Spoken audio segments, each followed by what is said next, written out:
In a downtown Chicago office building, a brilliant environmental engineer was about to face the biggest betrayal of her career. What started as late-night research sessions took a shocking turn when she came face-to-face with corporate theft. On a massive scale, Chen wasn't your typical technical specialist. For 6 months, she had spent her life methodically dissecting federal environmental regulations, known for her ability to find opportunities others missed in the labyrinth of compliance codes. When she discovered a regulatory loophole that could save $3 million and cut 8 months from a $12 million transit project, she had no idea she was walking into a corporate conspiracy. Maya's breakthrough analysis would lead to a systematic theft of her intellectual property by senior colleagues who saw her work as their ticket to promotion. What began as a technical discovery would become a federal discrimination case. The Chicago professional services industry would never be the same after one woman refused to let her expertise be stolen and fought back with everything she had. Chen was about to learn that, in corporate America, brilliance without political protection was just another resource to be extracted, until she decided to rewrite the rules entirely. Before we jump back in, tell us where you're tuning in from, and if this story touches you, make sure you're subscribed, because tomorrow, I've saved something extra special for you. Chen's fingers traced the edge of the environmental compliance manual, her eyes burning from hours of cross-referencing regulatory codes against the Chicago Transit Authority's infrastructure requirements. The office building around her had emptied hours ago, leaving only the hum of fluorescent lights and the distant whisper of heating vents to keep her company. Her desk resembled an archaeological excavation.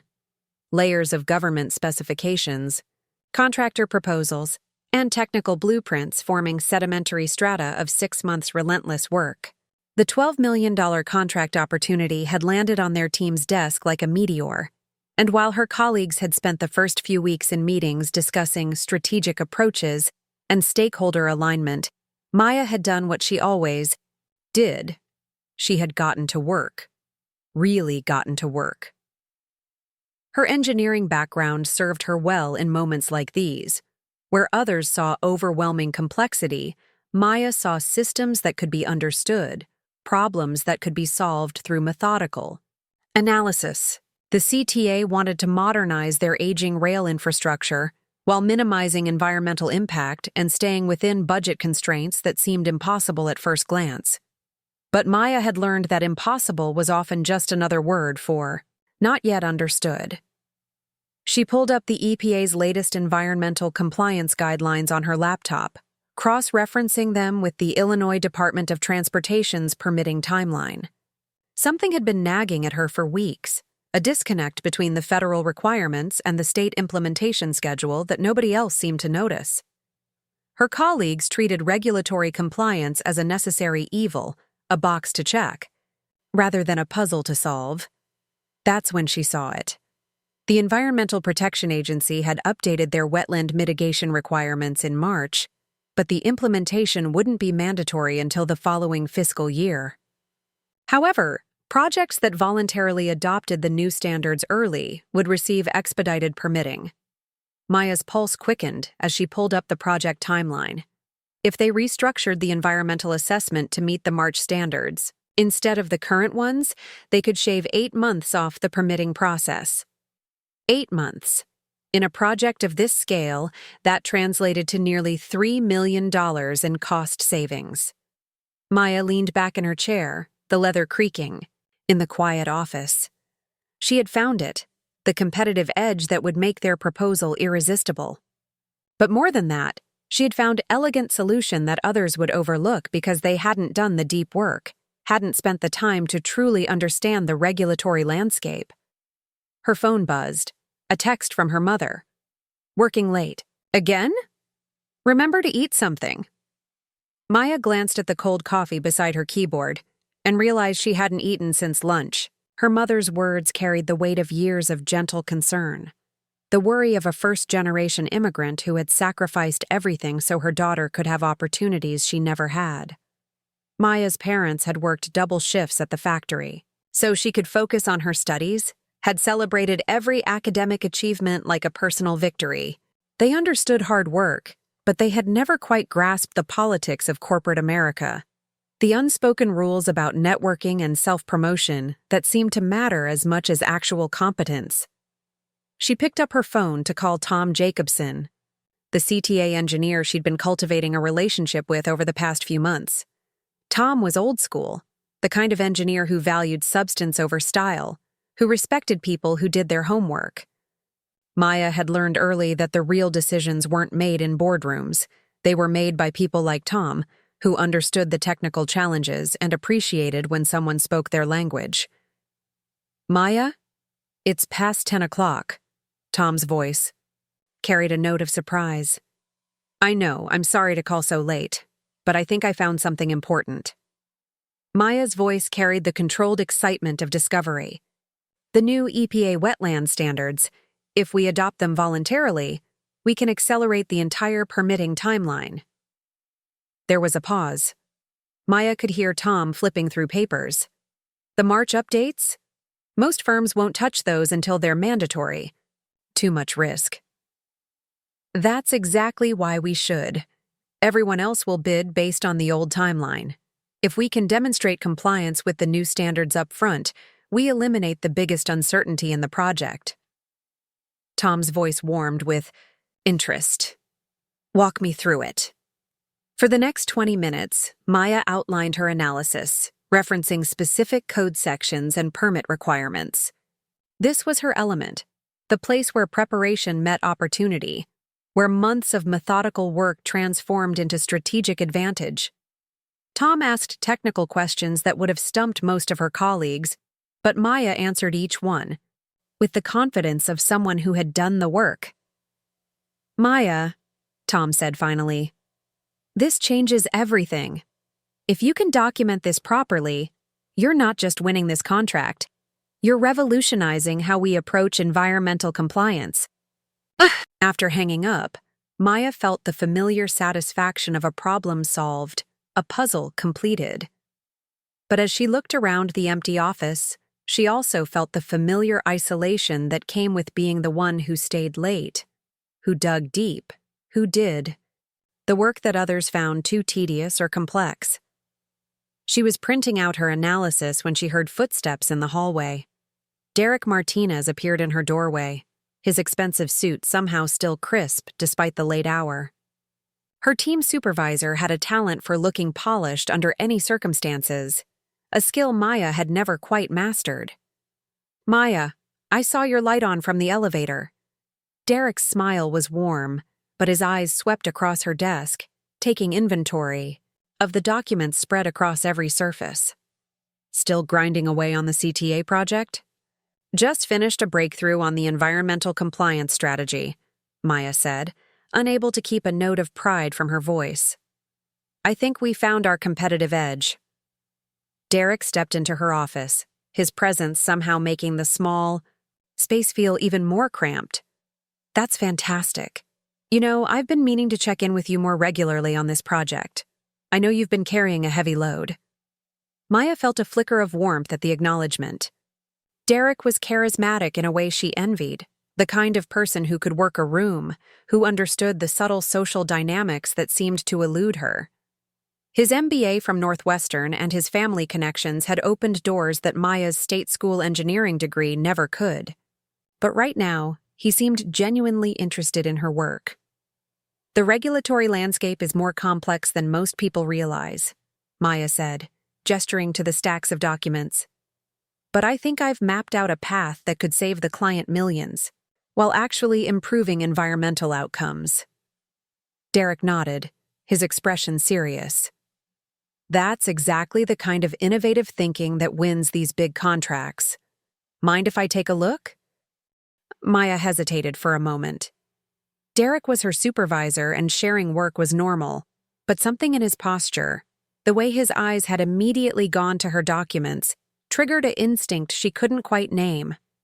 Still, she turned her laptop screen toward him and began explaining her analysis. Derek listened intently, asking questions that demonstrated he was following her logic. He made appreciative noises at the right moments, complimented her thoroughness, and expressed genuine excitement about the implications. By the time Maya finished her explanation, she felt the rare satisfaction of being truly heard, truly understood. "This is brilliant work, Maya. Absolutely brilliant." Derek's praise felt genuine. "How far along are you with the documentation?" "I've got the regulatory analysis complete, and I just confirmed the timeline with our contact at CTA. I should have the full proposal revision ready by Friday." Derek nodded slowly. "Perfect. You know, this kind of breakthrough deserves proper presentation to the partners.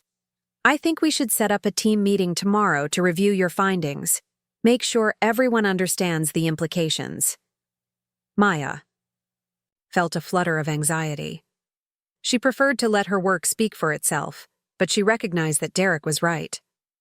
In the corporate world, good work needed proper presentation, and Derek understood those dynamics better than she did. From the corner of her eye, Maya noticed Michael Torres at his desk near the far wall, apparently still working as well. The young analyst had been putting in long hours lately, and Maya had noticed his genuine curiosity about the technical aspects of their projects. Unlike many of the recent hires who seemed more interested in networking their way up the corporate ladder, Michael asked thoughtful questions and seemed to genuinely want to understand the work. Michael looked up from his computer, catching Maya's eye and offering a small wave.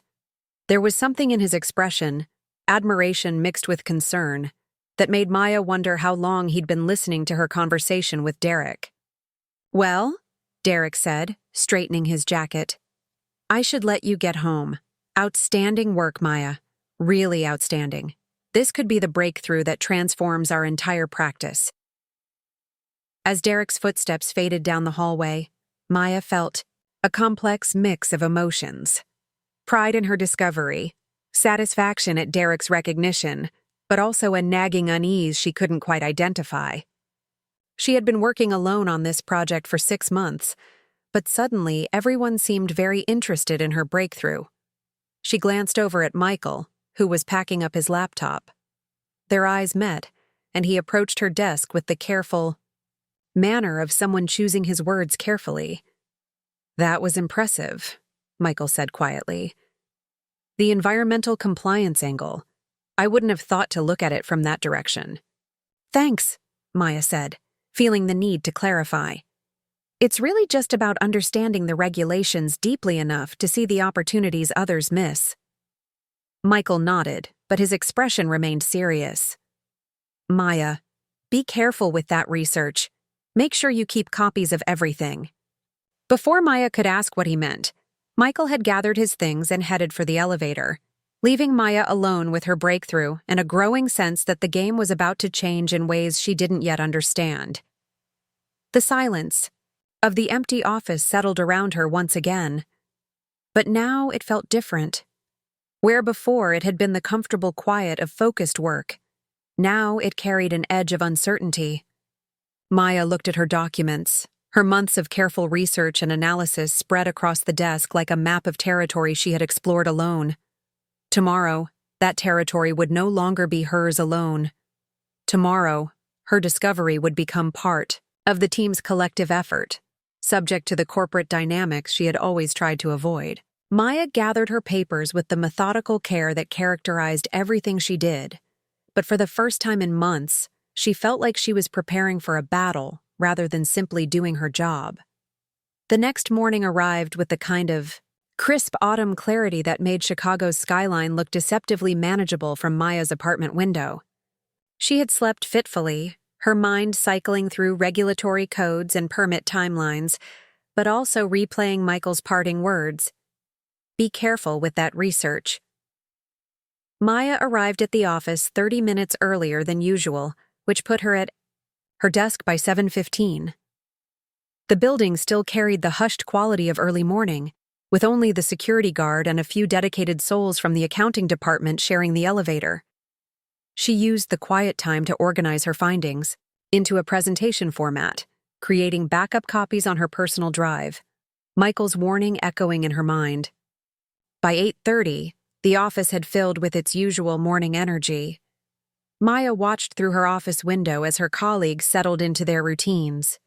Derek holding court by the coffee machine, Sarah from business development fielding phone calls, and the junior associates huddled around someone's computer screen, probably reviewing fantasy football scores.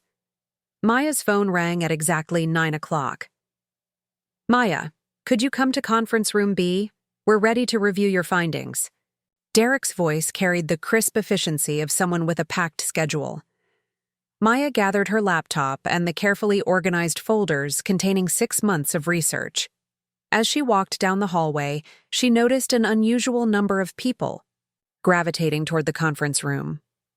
Through the glass walls, she could see not just Derek, but also Patricia Hendricks, the practice's managing partner, and James Wolcott, whose business card listed him as Senior Director of Strategic Initiatives, a title Maya had never fully understood.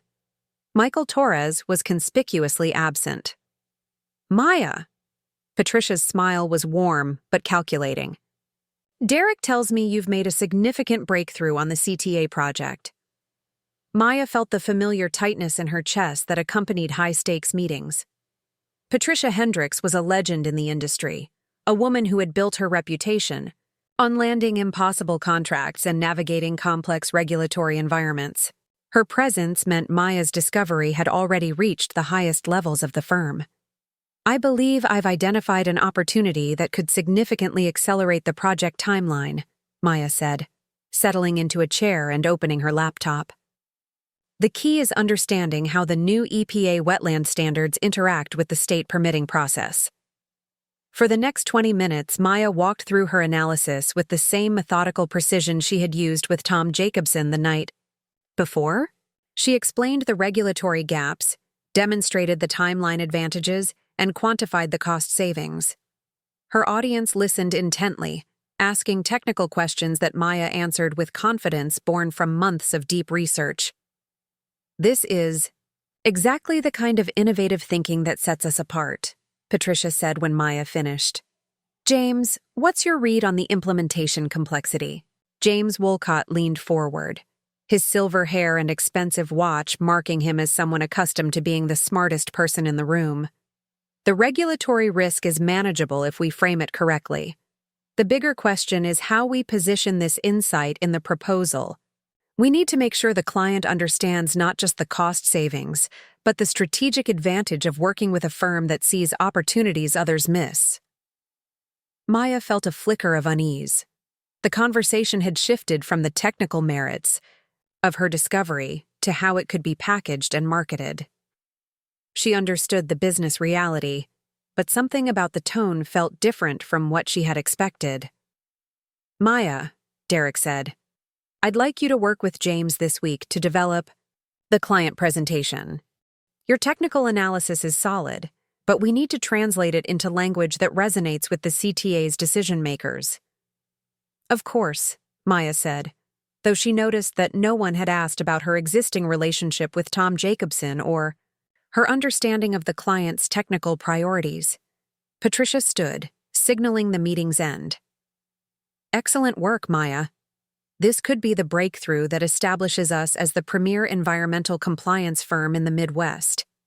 James, I want you to take point on coordinating the proposal revision. Derek, make sure Maya has whatever resources she needs to support the technical analysis."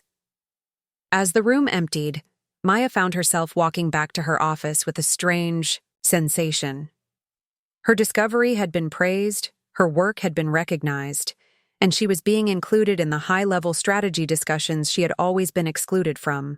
Yet something felt fundamentally different about the project that had been hers alone just 24 hours earlier.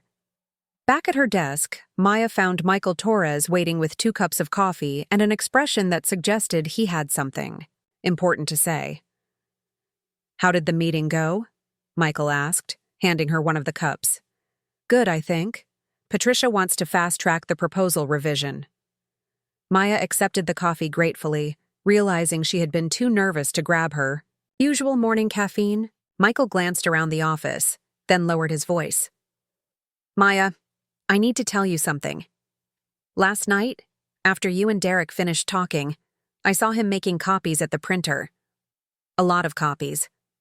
Then he spent another hour in his office, with his door closed. Maya felt the coffee turn cold in her stomach. He's my supervisor, Michael. He has access to all the project materials. I know, and maybe I'm being paranoid, but I've seen this before. Michael's expression was serious. At my last firm, there was a junior associate who discovered a tax strategy that saved a major client millions.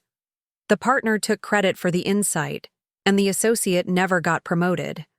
She eventually left the industry. Maya set down her coffee cup, her mind racing. What are you suggesting? I'm suggesting you document everything. Not just your research, but your timeline, your conversations with the client, your methodology. Make sure there's a clear record of your work. Before Maya could respond, James Wolcott appeared at her office door with the confident stride of someone accustomed to being welcomed everywhere. Maya, perfect timing. I'd like to dive deeper into your regulatory analysis. Do you have time to walk through your research methodology? Maya glanced at Michael, who was already gathering his coffee cup and preparing to leave. Of course, James. Let me pull up my files. As Michael headed back to his desk, Maya noticed him making eye contact with her one more time. His expression carried a message she was only beginning to understand. In the corporate world, brilliant. Work was just the beginning of the story. What mattered next was who controlled the narrative of how that work came to be.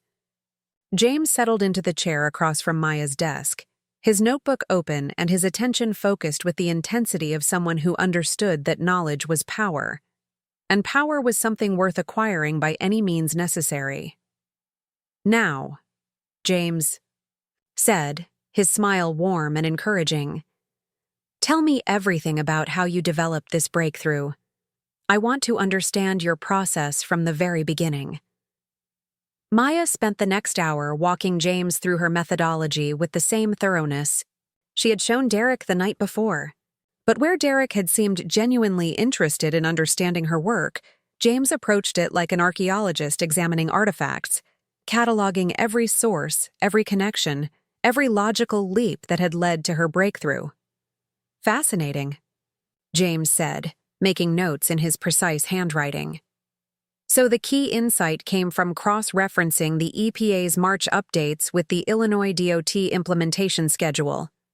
How did you think to make that connection? Maya explained her systematic approach to regulatory analysis, the month spent building comprehensive databases of federal and state requirements. James nodded appreciatively, asking follow-up questions that demonstrated he was mapping out not just what she had discovered, but how she had discovered it. And you've discussed this with the client contact, Tom Jacobson? James asked. Yes. Last night. He confirmed that the accelerated timeline would be feasible from the CTA's perspective. Maya felt proud recounting Tom's enthusiasm for her analysis. Excellent. I'd like to be included in your next conversation with Tom. It's important that we present a unified front to the client. James closed his notebook with a satisfied snap. Maya, this work is going to transform how we approach these large infrastructure projects. You should be very proud. After James left, Maya tried to return to her normal workflow, but concentration proved elusive. The morning's meetings had left her with a strange sense of displacement, as if her project had become something larger and more complex than she had intended. She found herself checking her files obsessively, making additional backup copies, and creating detailed documentation of her research timeline. Around noon, her phone rang. Tom Jacobson's name appeared on the caller ID. Maya, I've been thinking about our conversation last night. I ran your analysis past my team this morning, and we're all impressed. But I just got an interesting call from someone at your firm, James Wolcott. He wants to set up a meeting to discuss the environmental compliance strategy. Maya felt a chill run down her spine. When did he call you? About an hour ago. He seemed very knowledgeable about the regulatory landscape, mentioned he was coordinating the technical strategy for your proposal. I assumed you two were working together closely.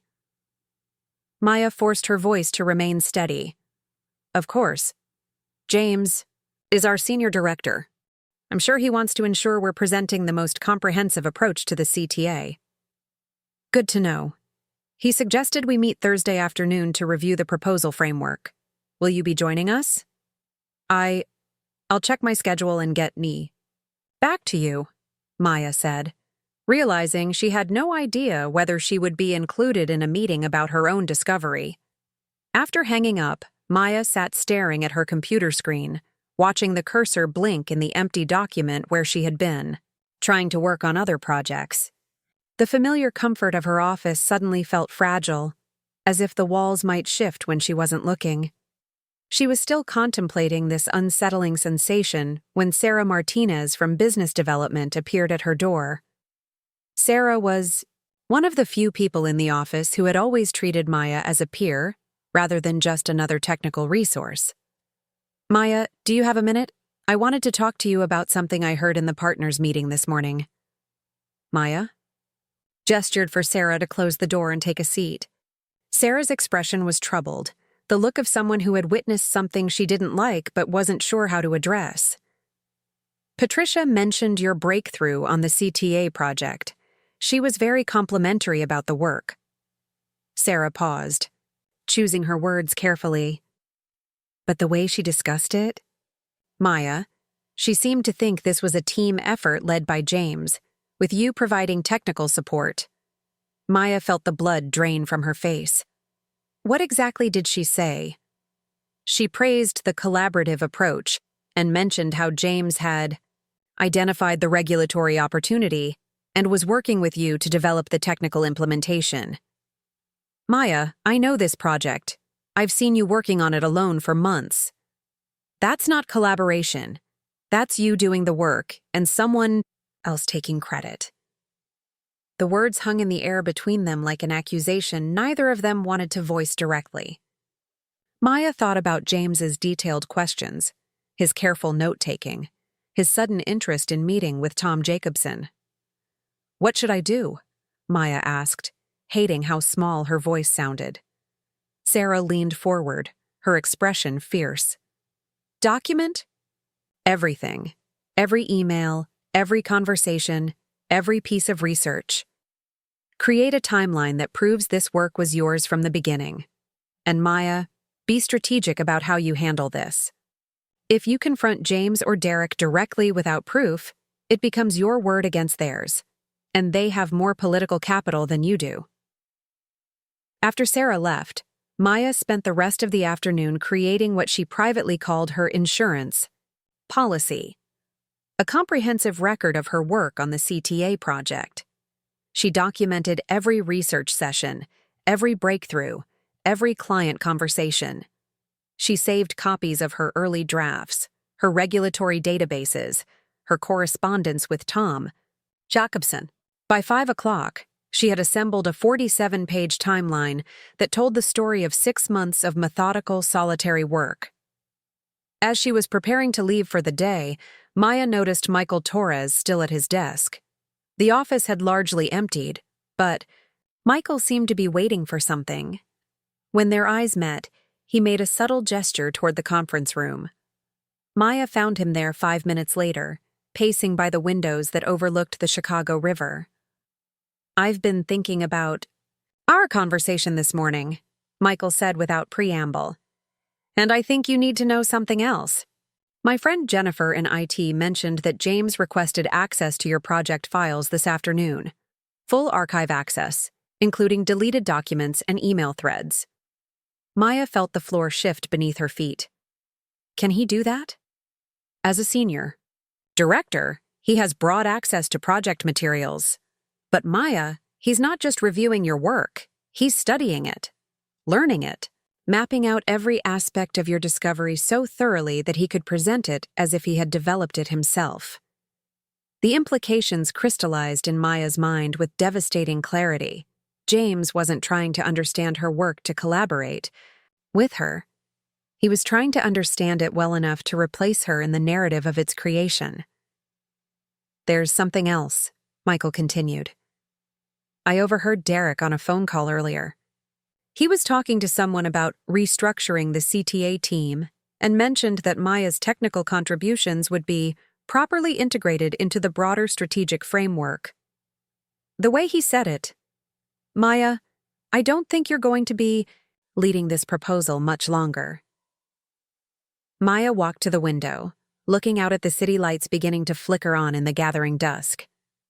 6 months ago, she had started working on the CTA project with the simple goal of solving a complex regulatory puzzle.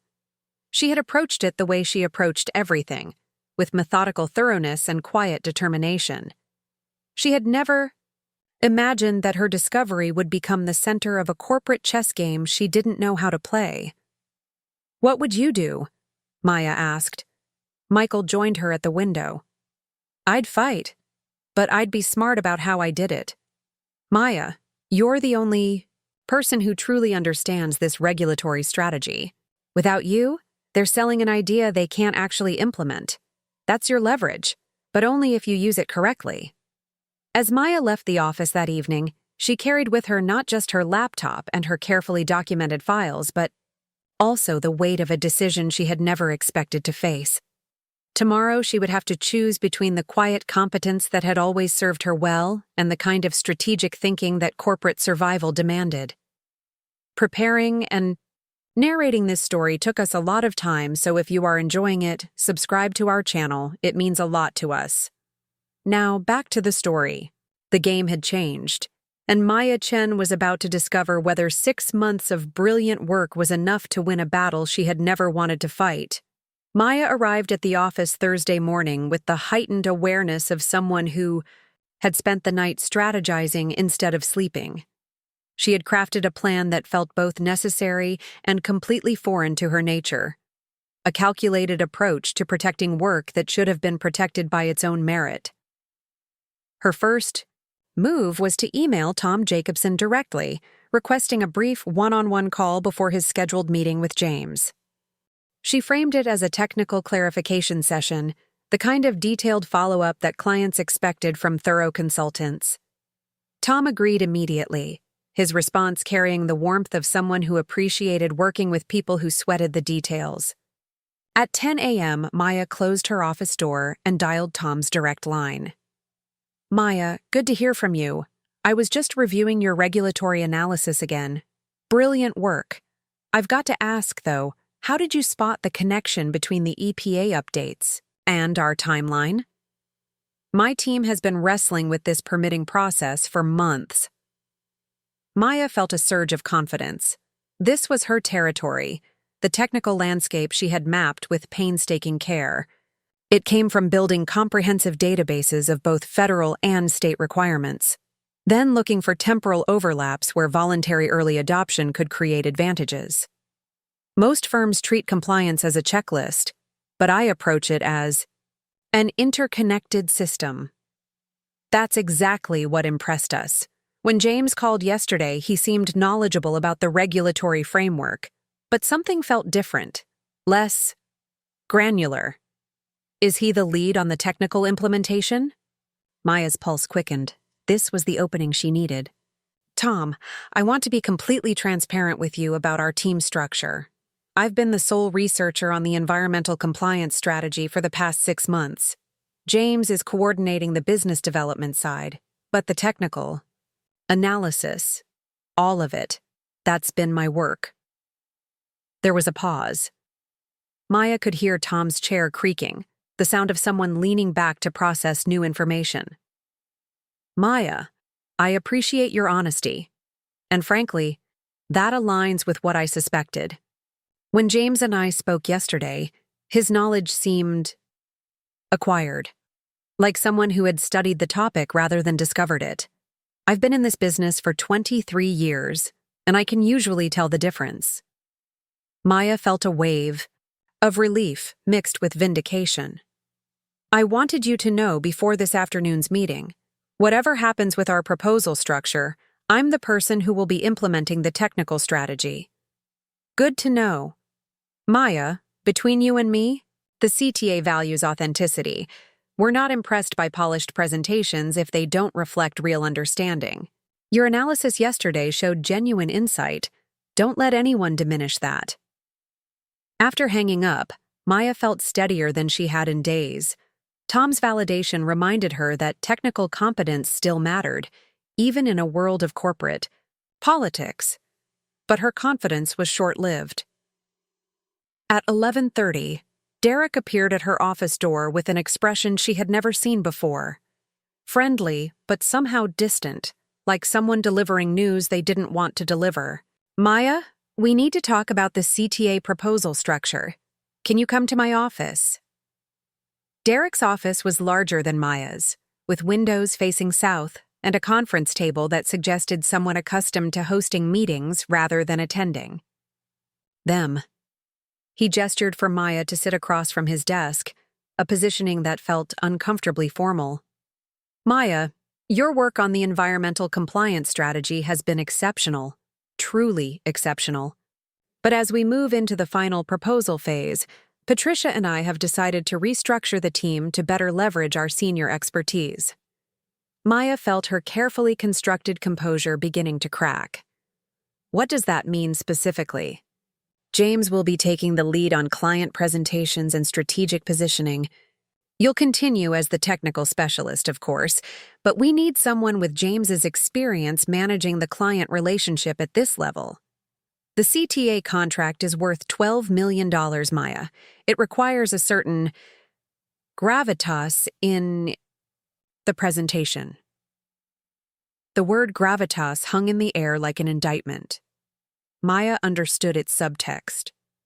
Despite her breakthrough, despite her months of work, despite her relationship with Tom Jacobson, she still lacked whatever ineffable quality the partners believed was necessary for high-stakes client management. "Derek, I've been the primary contact with Tom Jacobson throughout this project. He specifically values the technical depth I bring to our conversations." Derek's smile was apologetic but firm. "And that technical relationship will continue to be valuable." But Tom Jacobson isn't the only decision-maker. The CTA's executive team expects to work with senior leadership. James has the experience and the presence for those conversations. Maya felt a familiar sensation, the same feeling she had experienced throughout her career when her work was praised, but her authority was questioned. It was the exhaustion of being perpetually seen as brilliant, but not quite leadership material, as if technical excellence and strategic thinking were mutually exclusive qualities. "I understand the business rationale," Maya said carefully, "but I want to make sure my role in developing this strategy is properly documented. 6 months of research represents significant intellectual capital." Derek's expression shifted, slightly becoming more guarded. "Of course, Maya, your contributions will be fully recognized in the proposal. This is about optimal team structure, not about diminishing your work." But as Maya walked back to her office, she realized that recognition and control were entirely different things. Her name might appear in the proposal credits, but James would be the one presenting her ideas to the client, fielding questions about her research, and ultimately shaping how her discovery was understood and valued. She was still processing this conversation when her phone buzzed with a text from Michael. "Coffee? I have news." They met at the Starbucks in the building lobby, a neutral territory where they could speak without worrying about overhead conversations. Michael looked uncharacteristically serious, the expression of someone who had learned something he wished he hadn't. "Maya, I need to tell you what I overheard yesterday evening." James was on a call in his office and his door wasn't completely closed. He was talking to someone about the CTA proposal, and he kept referring to his environmental compliance strategy and his regulatory breakthrough. "Not the team's work, not your work, his work." Maya stirred her coffee mechanically, watching the steam rise in small spirals. "Derek just told me James is taking the lead on client presentations." "It's more than that," Michael continued. "I heard him discussing timeline details, specific regulatory code sections, even your conversation with Tom Jacobson. Maya, he's not just coordinating your work, he's absorbing it, internalizing it, preparing to present it as his own intellectual property. The coffee shop buzzed with the usual mix of business conversations and personal calls, but Maya felt isolated, in a bubble of growing anger. She had always believed that good work would speak for itself, that competence would be recognized and rewarded. But sitting in this anonymous Starbucks, she realized how naive that belief had been. Michael, what would happen if I went directly to Patricia? If I presented my documentation and made the case that this strategy is fundamentally my work? Michael's expression was grim. Honestly? They'd probably listen politely, acknowledge your contributions, and then promote James anyway. Maya, this isn't about fairness, it's about power. And right now, James has more of it than you do. Maya looked out at the Chicago street scene, watching people hurry past with the focused determination of those who knew exactly where they belonged in the world. For the first time in her career, she felt genuinely uncertain about her place in the corporate ecosystem she had worked so hard to master. So what do I do? Michael leaned forward, his voice dropping to barely above a whisper. You change the game. Stop playing by their rules and start playing by yours. Maya spent Thursday afternoon in a state of calculated calm, watching James prepare for his meeting with Tom Jacobson while she finalized what she privately called her contingency plan. She had learned something important from her years in engineering. When a system was failing, you didn't fix it by working harder within its constraints. You redesigned the system itself. At 2:30 p.m., Maya watched through her office window as James straightened his tie and gathered a leather portfolio that undoubtedly contained her research, repackaged and refined for his presentation. He looked confident, polished, ready to charm a client with insights he had acquired rather than earned. Derek accompanied him to the elevator, their body language suggesting the easy camaraderie of people who understood each other's roles in the corporate hierarchy. Maya waited exactly 10 minutes after they left, then made her move. She called Tom Jacobson's direct line, knowing he would be waiting in his office for James's arrival.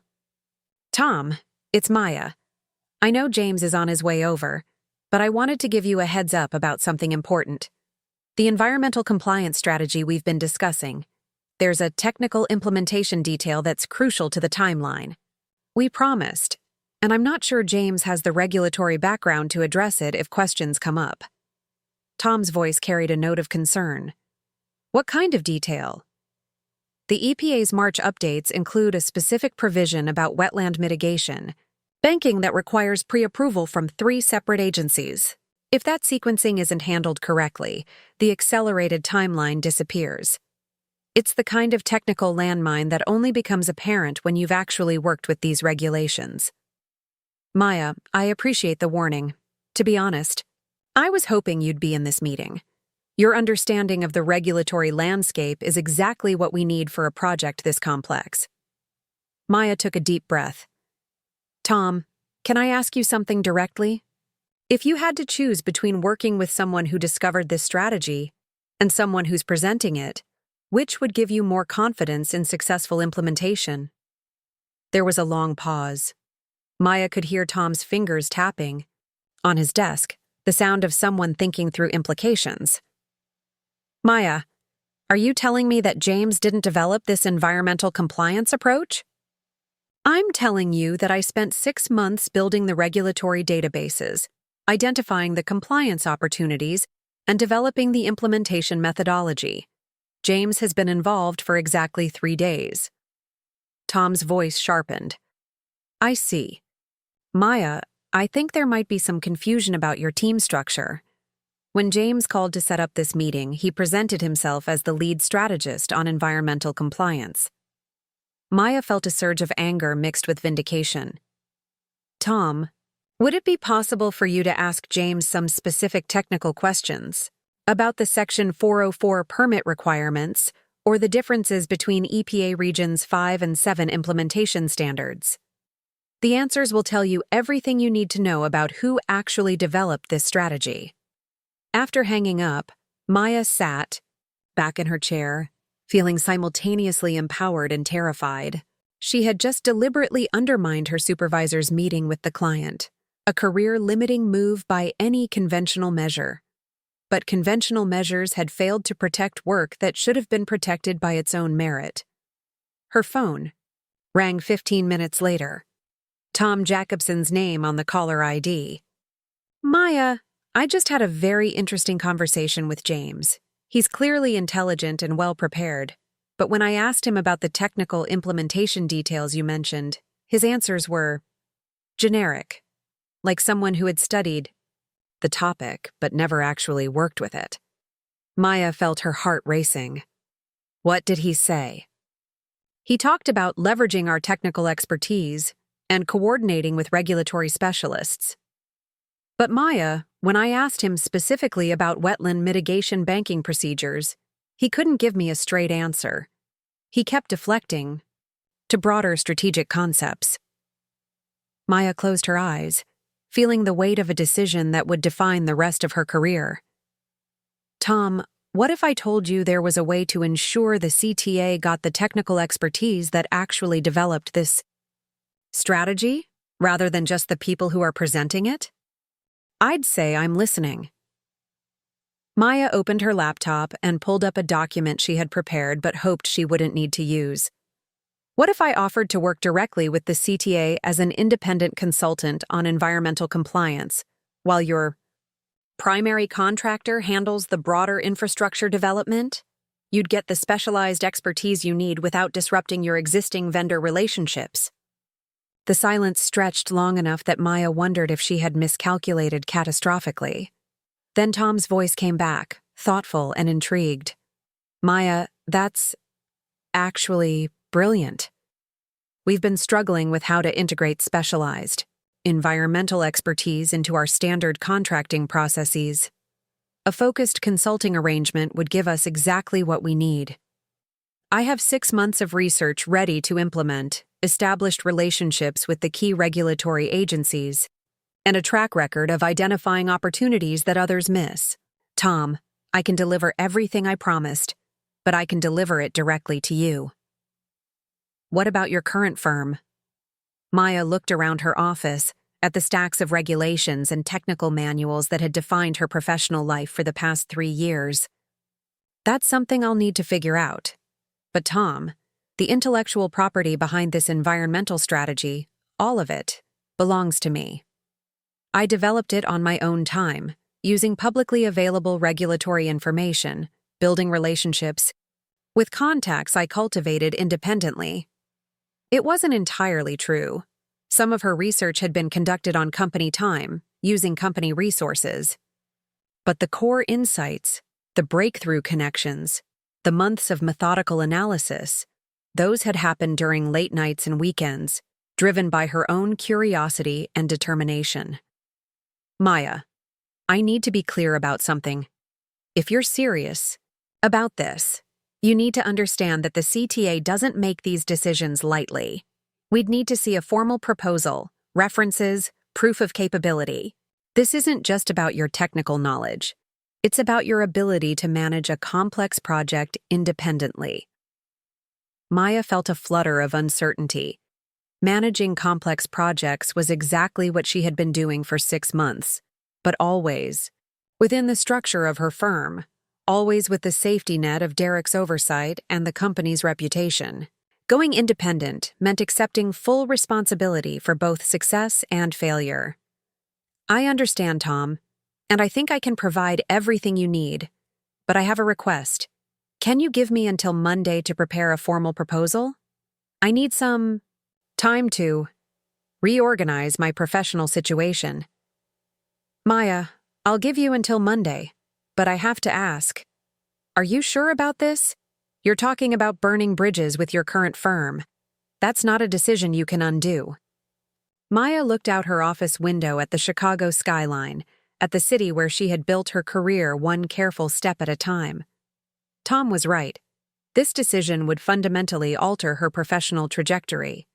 But sitting in her office, surrounded by work that was already being attributed to others, Maya realized that some bridges were worth burning if they no longer led where you needed to go. Tom, I've never been more sure of anything in my professional life. I'll have a proposal to you by Monday morning. As Maya hung up the phone, she felt the strange exhilaration of someone who had just jumped off a cliff without knowing whether she could fly. But for the first time in days, the future felt like something she could control rather than something that was happening to her. The game had changed completely. Now Maya Chen was about to discover what happened when you stopped playing by other people's rules and started writing your own. Maya left the office at exactly 5 p.m., carrying her laptop bag and a cardboard box containing 6 months of research materials. To any casual observer, she looked like someone taking work home for the weekend. In reality, she was conducting the most calculated evacuation of her professional life. She drove to her apartment in Lincoln Park, her mind racing through the logistics of what she was about to attempt. By Monday morning, she needed to transform from a corporate employee into an independent consultant capable of managing a multi-million-dollar environmental compliance project. The technical expertise was unquestionable. She had that. The business, infrastructure, client management systems, and professional credibility required for independent consulting were entirely different challenges. Her apartment felt different as she spread her research materials across the dining room table that had served as her personal workspace for countless evening hours. What had once been supplementary work was now the foundation of her professional independence. Maya opened her laptop and began drafting a consulting proposal that would either launch her career or destroy it completely. The phone rang at 7:30 p.m. Derek's name appeared on the caller ID. Maya, I hope I'm not interrupting your evening. I wanted to follow up on this afternoon's client meeting. Derek's voice carried a forced casualness that immediately put Maya on alert. Of course. How did it go with Tom Jacobson? Well, that's what I wanted to discuss. Tom had some very specific technical questions that James wasn't able to address in the level of detail the client expected. It seems Tom was particularly interested in implementation specifics that only you would know. Maya felt a surge of vindication mixed with apprehension. The regulatory landscape is quite complex. I'm not surprised that detailed questions came up. Maya, Tom specifically requested that you be included in all future client meetings. He seemed concerned about the technical continuity of the project. Derek's tone suggested he was choosing his words very carefully. Did you have any prior conversation with Tom about the team structure? The question hung in the air like an accusation. Maya realized that her morning phone call with Tom had created exactly the kind of client pressure she had hoped for, but it had also exposed her hand in a way that could have serious consequences. Tom and I have discussed the technical implementation in detail over the past few months. He understands that environmental compliance requires specialized expertise. I see. Derek's pause stretched long enough that Maya could hear traffic sounds in the background. Maya, we need to meet first thing Monday morning. There are some team structure issues we need to resolve. After hanging up, Maya felt the weight of bridges burning behind her. Derek's tone had made it clear that her conversation with Tom had been interpreted as exactly what it was: a deliberate undermining of the firm's client management strategy. Monday's meeting would likely be her last as an employee of Hendricks and Associates. Maya spent the weekend in a state of controlled intensity, working 18-hour days to build the infrastructure of independence. She registered a consulting LLC, set up business banking accounts, and created a professional website that positioned her as a specialist in environmental regulatory compliance for large infrastructure projects. She drafted contracts, developed project timelines, and created a presentation that demonstrated her unique value proposition to potential clients. Most importantly, she spent Sunday afternoon on the phone with 3 other engineering consultants she had met at industry conferences, exploring the possibility of subcontracting relationships that would give her access to the broader technical expertise that large projects required. Maya had always been a solo performer, but independent consulting demanded collaboration with peers rather than subordination to supervisors. By Sunday evening, Maya had assembled a consulting proposal that was both professionally comprehensive and deeply personal. It told the story of 6 months of methodical research, presented a clear implementation timeline, and offered the CTA something her former firm couldn't match: direct access to the person who had actually developed the environmental compliance strategy they needed. Monday morning arrived with the kind of gray autumn weather that made Chicago feel like a city of serious business. Maya dressed carefully, choosing a navy suit that projected confidence without ostentation. She arrived at the office 30 minutes early, using the time to clean out her desk and transfer the last of her personal files to encrypted drives. Derek was waiting in his office at 8 a.m. sharp, accompanied by Patricia Hendricks and James Wolcott. The presence of the managing partner made it clear that Maya's conversation with Tom Jacobson had escalated to the highest levels of firm management. "Maya, please sit down." Patricia's voice was professionally cordial, but carried an undertone of barely controlled anger. "We need to discuss your communication with Tom Jacobson on Thursday." Maya sat across from the 3 partners, feeling like a defendant facing a tribunal. But instead of the intimidation she might have expected, Maya felt a strange sense of clarity. The decision had already been made. Everything that followed was simply procedural.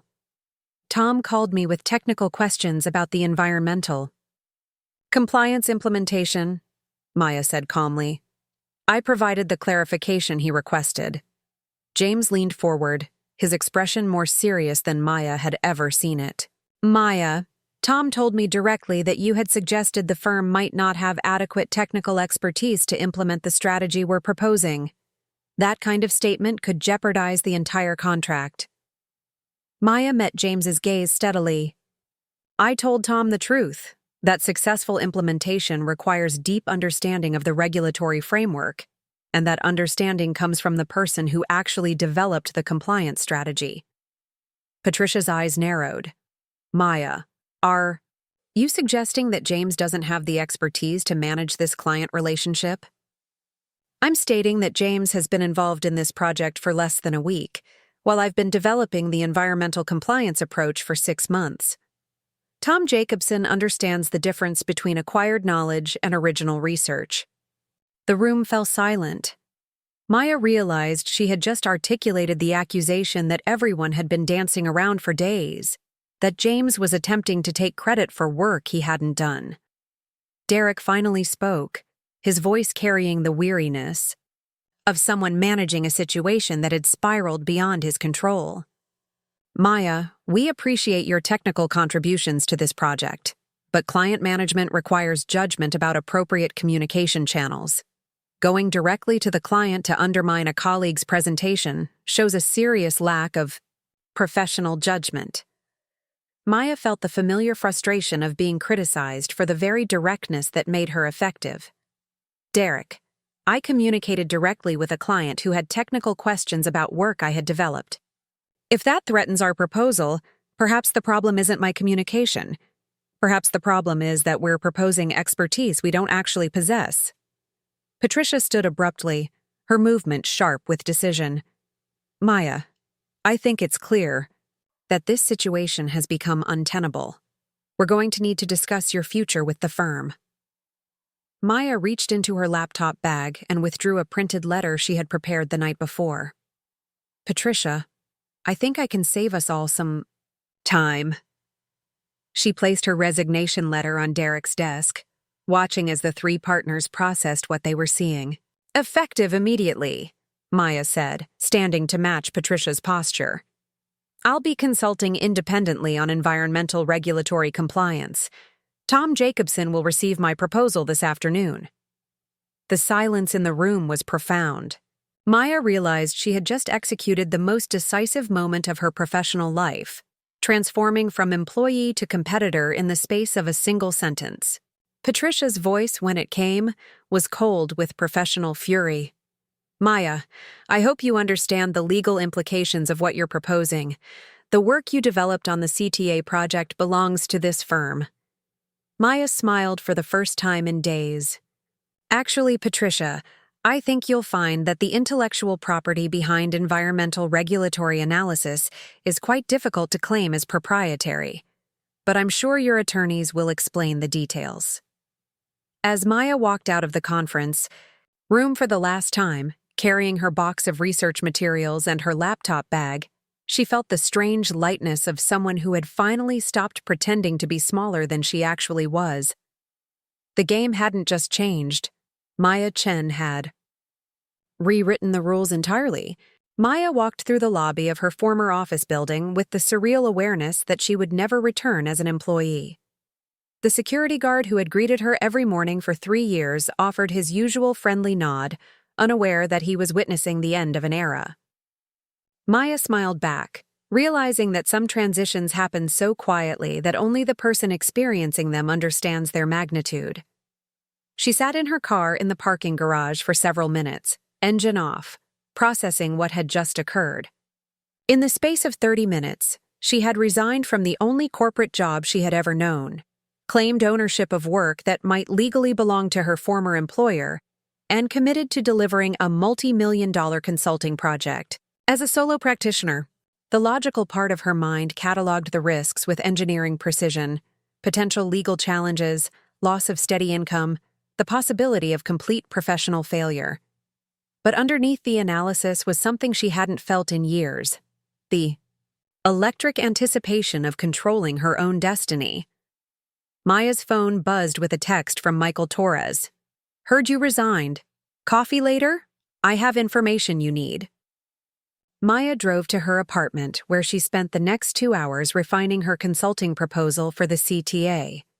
The document had evolved over the weekend into something that was part technical analysis, part business plan, and part manifesto about the value of authentic expertise. She included detailed timelines, cost structures, and implementation methodologies, but also something more personal: a clear explanation of why independent consulting would deliver better results than corporate project management. At 2 p.m., Maya printed 3 copies of her proposal and drove to the CTA's downtown offices. Tom Jacobson had agreed to meet with her, but Maya understood this wasn't just a client presentation. It was an audition for professional independence. Tom's office occupied a corner of the CTA's engineering division, with windows overlooking the rail yards that formed the heart of Chicago's public transportation system. The walls were covered with technical diagrams and project timelines, the FI workspace of someone who understood infrastructure from the ground up. "Maya, I have to admit, I wasn't expecting this when we first started working together." Tom gestured for her to sit across from his desk. "Independent consulting is a big leap from corporate employment." "Tom, over the past 6 months, I've developed an environmental compliance strategy that could save the CTA millions of dollars and 8 months of project time. The question isn't whether I can deliver that value independently. The question is whether working directly with me gives you better results than working through a corporate intermediary." Maya opened her proposal and walked through each section with the same methodical precision she had brought to her original research. She explained not just what she would deliver, but how her independent status would actually improve project outcomes. No corporate markup on her time, no layers of management review that slowed decision-making, no risk that her expertise would be filtered through people who didn't understand the technical details. Tom asked exactly the kinds of questions Maya had expected about project management experience, professional insurance, backup resources if she became unavailable. Maya answered each concern with documentation she had prepared, demonstrating that she had thought through every aspect of independent practice. "Maya, I'm impressed with your preparation, but I have to ask directly. What happens if Hendricks and Associates challenges your right to work on this project? The CTA can't get caught in the middle of a legal dispute between you and your former employer." Maya had anticipated this question and spent considerable time researching the answer. Tom, environmental regulatory compliance isn't proprietary technology. The EPA standards I'm referencing are public information. The analytical methodologies are standard engineering practice, and the implementation strategies are based on regulatory requirements that any qualified consultant could access. What I'm offering isn't trade secrets, it's expertise. Tom leaned back in his chair, studying Maya with the expression of someone making a decision that would affect both their careers. Maya, let me be direct. I liked working with you because you understood our technical challenges and provided solutions that actually worked. If you can deliver that same expertise independently, the CTA is interested. But this isn't just about technical competence. It's about trust. I need to know that you can manage a complex project from start to finish. Maya felt the weight of the question. Tom was asking whether she could transform from a brilliant individual contributor into a complete business professional. Tom, for the past 6 months, I've been managing every aspect of the environmental compliance strategy: research, analysis, regulatory coordination, timeline development, client communication. The only difference now is that I'll be doing it under my own name instead of someone else's. Tom nodded slowly. All right, Maya. I'm going to recommend to the CTA board that we engage you as an independent consultant for environmental compliance on the infrastructure modernization project. But I need a commitment from you. If problems arise, if the legal situation with your former employer becomes complicated, you handle it without disrupting our project timeline. Maya felt a surge of elation mixed with terror. Tom was offering her exactly what she had hoped for. But the commitment he was requesting meant accepting full responsibility for consequences she couldn't entirely predict. Tom, you have my commitment. Whatever challenges arise, the CTA's project stays on schedule. After leaving Tom's office, Maya sat in her car outside the CTA building, holding a signed consulting agreement that represented the most significant professional risk she had ever taken. Her phone rang almost immediately. Maya, it's Michael. Can you meet me at that coffee shop on Jackson? I have news about what's happening at the firm. Maya found Michael at a corner table, looking more serious than she had ever seen him. He waited until she sat down before speaking. Maya, you left this morning, all hell broke loose. Patricia called an emergency partners meeting, and then they brought in the firm's attorney. James spent 2 hours in Patricia's office, and Derek looked like he was about to have a heart attack. Maya felt her stomach tighten. What kind of attorney meeting? The kind where they discuss intellectual property rights and employee non-compete agreements. Maya, they're not just angry that you resigned. They're planning to fight you over the CTA project. Maya had expected legal challenges, but hearing about them from Michael made the threat feel immediate and personal. What exactly are they claiming? From what I overheard, they're arguing that your environmental compliance research was work for hire that belongs to the firm, and that consulting directly with the CTA violates your fiduciary duty to your former employer. Michael's expression was grim. Maya, they're also claiming that you used confidential client information inappropriately when you spoke directly with Tom Jacobson. Maya felt the first real flutter of panic since she had made her decision to go independent. Legal battles could be expensive, time-consuming, and professionally destructive, exactly the kind of complications that could kill an independent consulting practice before it started. Michael, how serious do you think they are? Michael leaned forward, lowering his voice. Maya, Patricia doesn't make threats she doesn't intend to follow through on. If they're bringing in attorneys, they're planning to make this fight expensive enough that you'll give up and come back. Maya looked out the coffee shop window at the Chicago street scene, watching people navigate their Monday afternoon routines with the confidence of those whose professional lives followed predictable patterns. For the first time since resigning, Maya wondered if she had made a catastrophic mistake. But Maya, Michael continued, there's something else you should know. I've been documenting everything I've observed over the past week. The timeline of James's involvement, the meetings where your work was discussed, Derek's conversations about restructuring the team. If this goes to court, you're not going to be fighting alone.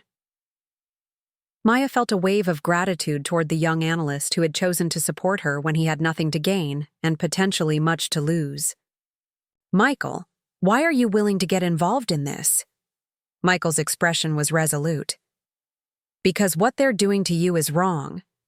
And because if we don't fight this kind of thing, it just keeps happening.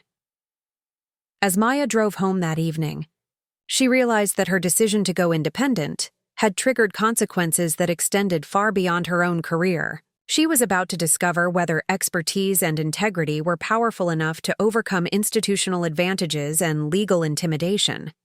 The game had become a war, and Maya Chen was about to learn what happened when you fought back against people who were accustomed to winning. Maya spent Tuesday morning in her apartment, which had transformed overnight into the headquarters of a consulting business she wasn't entirely sure she knew how to run. Her dining room table groaned under the weight of regulatory manuals, legal documents, and business planning materials. The familiar comfort of her corporate office, with its predictable routines and institutional support, felt like a luxury she had abandoned for the uncertain terrain of entrepreneurship. At 9:00 a.m., her doorbell rang. Maya opened the door to find a courier holding an envelope marked Urgent Legal Correspondence. The letter was from Hendricks and Associates law firm, written in the precise language of legal intimidation. Maya read it twice, her engineering mind automatically parsing the claims and threats embedded in the formal prose. The firm alleged that her environmental compliance research constituted proprietary work product, that her communications with Tom Jacobson violated confidentiality agreements, and that her consulting proposal to the CTA represented tortious interference with existing business relationships. The letter demanded that Maya cease all contact with the CTA, return all materials related to the infrastructure project, and provide written assurance that she would not engage in any consulting activities that utilized knowledge gained during her employment with Hendricks and Associates. Maya set the letter on her kitchen counter and stared at it for several minutes. The legal language was designed to intimidate, but underneath the threats was a simple reality. Her former employers were trying to use the legal system to force her back into corporate employment. They were betting that an independent consultant couldn't afford to fight a prolonged legal battle against an established firm. Maya's phone rang. Tom Jacobson's name appeared on the caller ID. Maya, I just got a very interesting call from Patricia Hendricks. She wanted to inform me that you no longer have authorization to work on CTA projects, and that any consulting agreement we might have discussed would be subject to legal challenge. Maya felt her carefully constructed independence crumbling. Tom, I'm sorry you're being pulled into this dispute. That wasn't my intention. Maya, let me ask you something directly. Is there any legitimate legal basis for their claims? Did you use confidential information or violate any clear contractual obligations? Maya had spent Monday evening reviewing every document she had signed during her employment, analyzing her situation with the same methodical approach she brought to regulatory compliance. Tom, the environmental compliance strategy I developed is based entirely on public regulatory information and standard engineering analysis. The insights I provided came from my ability to synthesize publicly available data, not from any proprietary company resources. What about your employment agreement? Any non-compete clauses or intellectual property assignments? There's a standard intellectual property clause that assigns work-related discoveries to the company. But Tom, environmental. Regulatory analysis isn't patentable technology. It's professional expertise applied to public information. The question is whether a firm can claim ownership of an employee's ability to read EPA regulations and understand their implications. Tom was quiet for a moment. Maya could hear papers shuffling in the background. Maya, I need to be completely honest with you. the CTA can't move forward with independent consulting arrangement while there's an active legal dispute about your right to provide those services. We have to protect the agency from potential liability. Maya felt the ground shifting beneath her feet. In the space of 24 hours, she had gone from corporate employee to independent consultant to potentially unemployable liability. I understand, Tom. What would it take to resolve this situation? Honestly? Either a clear legal determination that you have the right to consult independently, or some kind of settlement with your former employer that removes the legal uncertainty. After hanging up, Maya sat in her apartment surrounded by the materials of her abandoned consulting practice, facing the stark reality that legal intimidation was more powerful than technical expertise. Her former employers didn't need to win their case. They just needed to make the fight expensive enough that clients would avoid the risk of working with her. Maya was contemplating the ruins of her independence when her phone rang again. This time, the caller ID showed a number she didn't recognize. Ms. Chen, this is Rebecca Martinez from Martinez & Associates. We're a law firm that specializes in employment law and intellectual property disputes. I understand you might need legal representation. Maya's pulse quickened. How did you get my contact information? A mutual acquaintance suggested I reach out, someone who's been following your situation and believes you have a strong case for independent practice. Would you be available to meet this afternoon? Maya agreed to meet Rebecca Martinez at 2 p.m. in her downtown office. As she prepared for the meeting, Maya realized that someone, probably Michael Torres, had been working behind the scenes to support her legal position. The thought that she wasn't fighting this battle entirely alone provided the first hope she had felt since receiving the threatening letter. Rebecca Martinez's office occupied the 15th floor of a building that looked out over Grant Park. The space was smaller and less ostentatious than the corporate law firms Maya had encountered, but it projected the confident professionalism of attorneys who specialized in fighting institutional power rather than representing it. Rebecca herself was in her early 40s, with graying hair and the direct manner of someone accustomed to difficult cases. She gestured for Maya to sit across from her desk, which was covered with legal documents and case files. Maya, let me start by saying that Michael Torres contacted me yesterday. He's been documenting the situation at Hendricks & Associates, and he believes you have grounds for a strong legal defense. But before we discuss strategy, I need to understand exactly what happened and what kind of fight you're prepared for. Maya spent the next hour walking through the timeline of her work on the CTA project, her discovery of the environmental compliance strategy, and the events that led to her resignation. Rebecca took detailed notes, asking specific questions about Maya's research methodology, her communications with clients, and the exact nature of the intellectual property claims being made against her.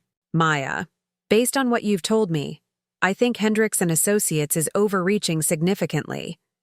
Environmental regulatory compliance isn't proprietary technology.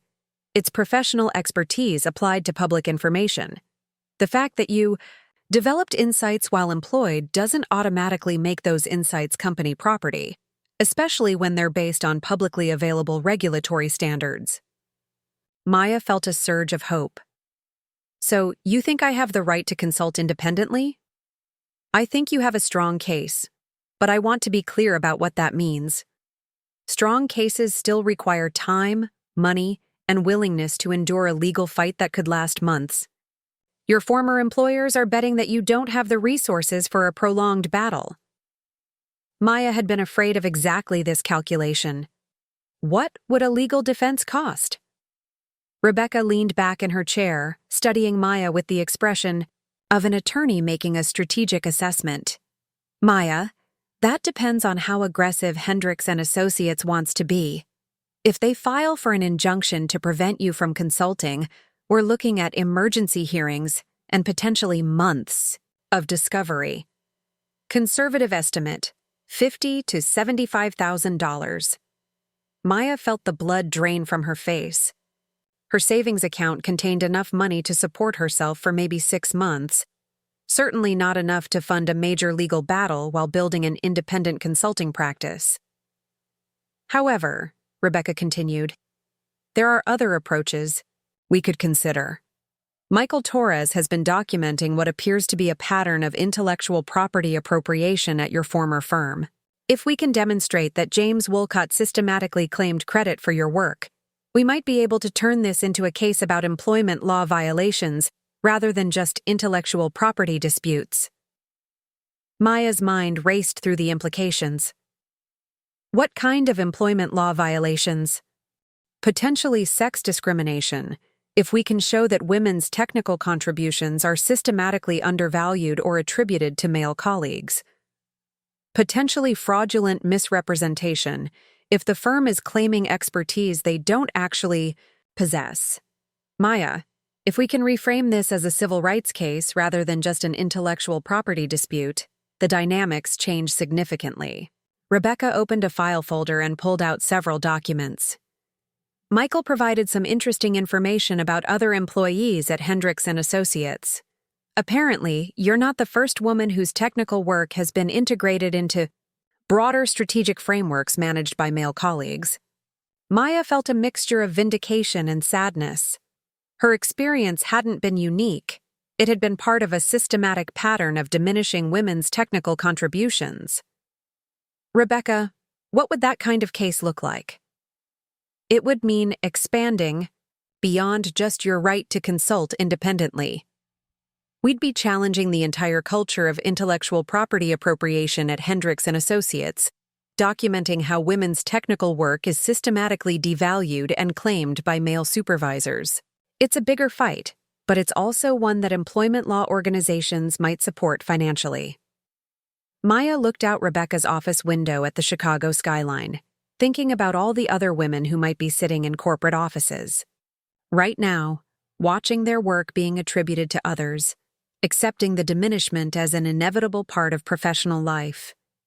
Rebecca, if we fight this as a civil rights case, what happens to my consulting practice? Can I still work with the CTA while the legal battle is ongoing? That's where things get complex. We'd need to establish your right to independent practice as part of the broader case. But Maya, if we can demonstrate that Hendricks & Associates doesn't actually possess the expertise they're claiming, the CTA might be more willing to work with you directly. Maya's phone buzzed with a text message. Michael Torres. Can you meet tonight? I have documents you need to see. Maya showed the message to Rebecca, who nodded approvingly. Michael's been gathering evidence about similar situations at the firm. If his documentation is as comprehensive as he claims, we might have the foundation for a much stronger case than your former employers are expecting. That evening, Maya met Michael at a small restaurant in Lincoln Park, far from their former office building. Michael arrived carrying a laptop bag and wearing the expression of someone who had spent considerable time preparing for an important conversation. Maya, I've been documenting everything I could find about intellectual property practices at the firm. What I discovered is disturbing. Michael opened his laptop and showed Maya a spreadsheet that cataloged technical contributions and project credits over the past 3 years. The pattern was stark. Women consistently provided technical analysis and research that was subsequently presented by male colleagues in client meetings and proposal documents. Look at this, Michael said, pointing to specific entries. Sarah, Martinez developed the cost-benefit analysis for the O'Hare expansion project, but Derek presented it to the client and got credited in the final report. Jennifer Walsh created the environmental impact assessment for the lakefront development, but James coordinated the client presentation and received the recognition. Maya studied the data with growing anger. Her situation wasn't an isolated incident. It was part of a systematic pattern of technical appropriation that had been occurring for years. Michael, how did you gather all this information? Project files, email archives, meeting notes. Most of it's in the company's own documentation systems. Maya, they've created a paper trail that demonstrates exactly what they're doing, probably because they never expected anyone to analyze it systematically. Michael pulled up another document. But here's the really interesting part. Remember how James claimed he developed the environmental compliance strategy for the CTA project? I found his original research notes from last week. Maya, he literally copied your analysis word for word, then presented it as his own strategic thinking. Maya felt a surge of vindication mixed with outrage. That's intellectual theft. It's also documented intellectual theft. Maya, if Rebecca Martinez can get this information into a legal proceeding, your former employers are going to have a very difficult time claiming that you're violating their intellectual property rights. Maya looked at Michael's carefully assembled evidence, realizing that he had transformed her individual employment dispute into something much larger, a systematic challenge to corporate practices that diminished women's technical contributions. Michael, why are you risking your job to help me fight this? Michael's expression was serious. Because what's happening to you has happened to other people I respect, and it's going to keep happening until someone fights back successfully. Maya, you have the technical expertise and the legal position to win this battle. But more than that, you have the chance to change how technical women are treated in corporate environments. Maya felt the weight of representing something larger than her own career interests. Fighting for her right to independent consulting had evolved into fighting for systemic change in how women's technical contributions were valued and recognized. Michael, if I do this, if we turn this into a major legal challenge, what happens to you at the firm? Michael closed his laptop with a decisive snap. Maya, I've been thinking about that all week, and I've decided that I'd rather be unemployed and principled than employed and complicit. Maya realized that her decision to resign had created ripple effects she hadn't anticipated. Other people were choosing sides, making career-limiting decisions based on principles rather than pragmatic self-interest. Michael, I need to ask you something directly. If we go forward with this legal challenge, are you prepared to be a witness? To testify about what you've documented? Michael nodded without hesitation. Maya, I'm prepared to do whatever it takes to make sure this pattern stops. As Maya drove home that evening, she realized that her simple desire to protect her own work had evolved into something much more complex and consequential. She was no longer just fighting for her right to consult independently. She was fighting to establish that women's technical contributions couldn't be systematically appropriated by male colleagues without legal consequences. The stakes had increased dramatically, but so had her resources and her moral authority. Chen was about to discover whether the legal system could protect intellectual integrity against institutional power, and whether one woman's refusal to accept diminishment could create change that extended far beyond her own career. The war was no longer just about Maya's consulting practice. It had become about the fundamental question of who gets credit for technical work in corporate America. And for the first time since receiving that threatening legal letter, Maya felt like she might actually have the weapons to win. Maya woke up Wednesday morning with the strange sensation of standing at the center of a storm she had inadvertently created. Her apartment had become the nerve center of what Rebecca Martinez was now calling a potentially landmark employment discrimination case, and Maya found herself responsible for decisions that would affect not just her own career, but the professional lives of other women whose technical contributions had been systematically diminished. At 8 a.m., Rebecca called with news that changed everything. Maya, I just got off the phone with the Equal Employment Opportunity Commission. They're interested in your case. Very interested. Apparently, they've been tracking patterns of intellectual property appropriation in professional services firms, and your situation fits a broader investigation they've been conducting. Maya felt her pulse quicken. What does that mean practically? It means you're not fighting this alone anymore.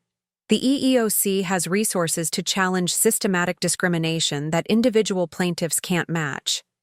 Maya, if they decide to support your case, Hendricks and Associates will be facing a federal investigation, not just a civil lawsuit.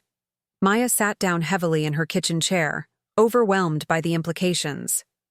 Rebecca, I just wanted to protect my right to work as an independent consultant. I didn't intend to trigger a federal civil rights investigation. Maya, discrimination cases often start with individual employees who refuse to accept unfair treatment. Your refusal to let James Woolcott claim credit for your work has exposed a pattern that extends far beyond your personal situation. After hanging up with Rebecca, Maya spent an hour trying to process how quickly her professional life had transformed. 6 days ago, she had been a corporate employee working late on a complex project. Now she was potentially the lead plaintiff in a federal discrimination case that could reshape how technical women were treated in professional services firms. Her phone rang at 10:08 a.m. The caller ID showed a Chicago number she didn't recognize. Ms. Chen, this is Dr. Jennifer Walsh. I believe you know Michael Torres?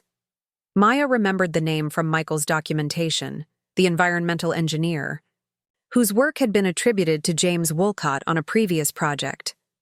Yes, Michael mentioned you.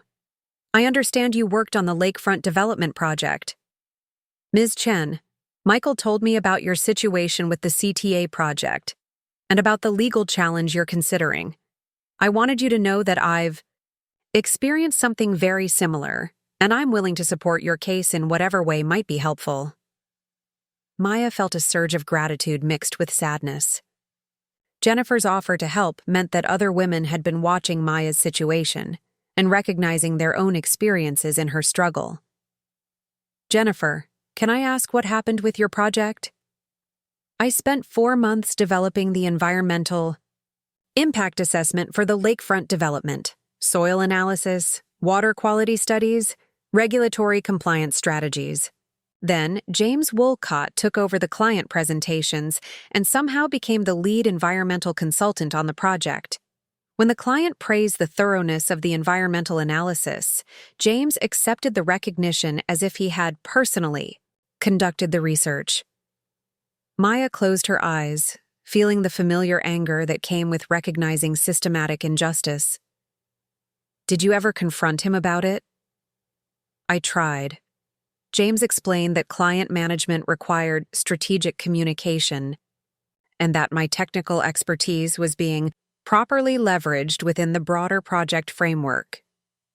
He made it sound like I should be grateful that my work was being presented professionally rather than resentful that someone else was taking credit for it.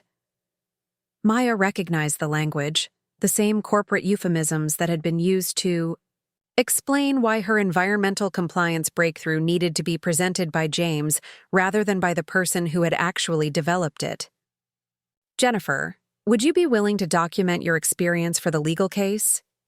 Rebecca Martinez thinks that demonstrating a pattern of intellectual property appropriation would strengthen the discrimination claim significantly.